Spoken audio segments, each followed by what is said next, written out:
So, week 35 edition of Wild Internet News. No.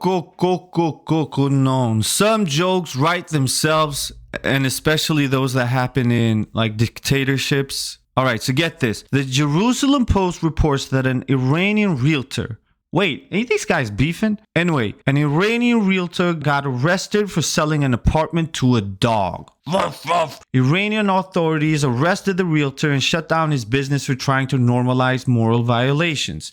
Oh my God. First of all, the Iranian government again showing what fucking man babies they are. Guys, settle down. It's not something giant like a piece of cloth coming off the head. It's just money laundering. Second of all, please just look at my man's. The yellow shirt, the fade, the Doc's waving groom grease in his hair?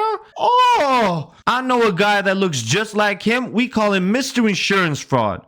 It's like, Saeed, you're not fooling anyone, Azizam. I know this wasn't a political stunt. That money from the property sale left the country 48 hours ago. Fuck the dog. That shit is like the Dave Chappelle water jug trick. Smoke and mirrors. Look, my man is already in Malta with his freshly printed EU passport. Like, who told you Ashkan don't dance? Who told you ain't got a chance?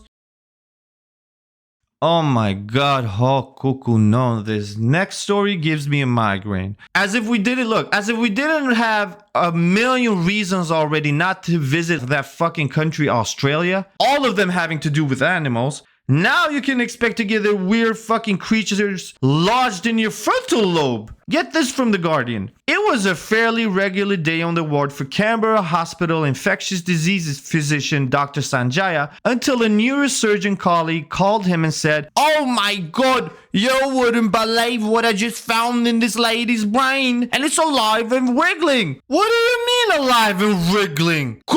Astaghfirullah, Lord give me strength. A woman complained of forgetfulness before doctors pulled out an 8-centimeter roundworm out of her fucking head like some earwax, and that shit was still alive.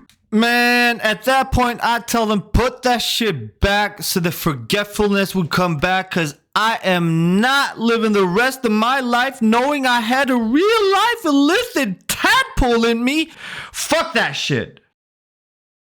Now, I know that Florida is a wild fucking state, but apparently the neighboring state of Georgia had some batshit crazy motherfuckers in it too. Because what the fuck is this? A local newspaper reports that a Georgian man is facing a felony charge after this splinter cell crackhead went over to his neighbor and stole his entire fucking front porch. He just took that whole shit. My man said, fuck comparing who has the nicest lawn. I want your entire front side view, bitch. If his neighbor's granny was rocking on a chair on that porch, he would have stole that hoe too. Just look at my man's. The plotting and scheming in his eyes that I have not showered for a week. Bangs? Cool. Man, I'm telling you, his veins are filled with rage and amphetamines. Nah, it's a wrap. If he's my neighbor and I see him running from my shit, I'm picking the crowbar up and helping him pry that shit off my house. Take it, sir. Just fuck off. All right, boom. So, from the crackheads in the dirty South to the gangbangers in the Midwest, Chicago sounds like the most lovely place this side of Kabul, Afghanistan. If you haven't been living under a rock for the last 10 years, you know that Chicago is as welcoming and nice as a fucking sledgehammer to the face, right? And the crime issue is, of course, front and center of attention in the city. And so naturally, local newspapers want to report on it, right? Wrong. You can't. So get this. A local newspaper reports the armed robbery problem has become so bad in Chicago that armed robbers this morning robbed a TV news crew doing a story about armed robbery in West Town. You cannot make this Inception ass shit up. That unbelievable development came as at least 30 people were robbed or carjacked during sprees between Sunday afternoon and Monday morning. Look, the people of Chicago, stay at fucking home on weekends. This ain't Gotham. Batman is not coming to save you. Anyways, a reporter and photojournalist were preparing to do a live shot about the latest robbery spree when a hold-up crew, man, they spun the fucking block when the hold-up crew rolled up on them in the 1200 block of North Milwaukee shortly before 5 a.m. Come on, man. 1200 block? That name alone will tell you should not be anywhere close to that place. And at 5 a.m.? What is this? You work at Jack in the Box? Alright, so let's leave the cesspit that is the American inland for a minute and instead go to the Far East, where sexual education classes apparently aren't as important as 24-hour population surveillance.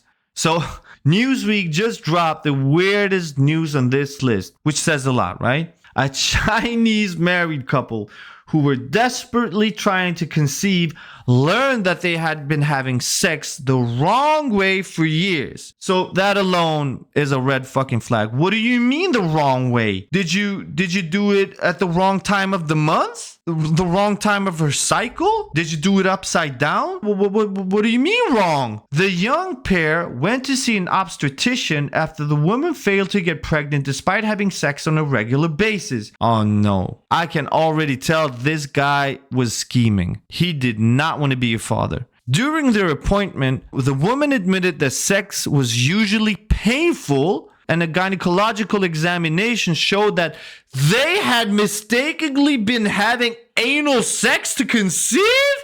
Oh no! Stock for law! Bro, how do you miss the whole fucking front hole? This man is so foul for this. I know that the poor girl probably came from poverty and just wasn't educated enough to know. But my boy definitely was not trying to become daddy of the year for those 4 whole ass years. And then he was like, fuck it, I'm in too deep now. I have to act like I didn't know. Look, man, to this man's future kids, fuck your bitch ass dad. He loves you guys so much, he thought it was best to shit you out.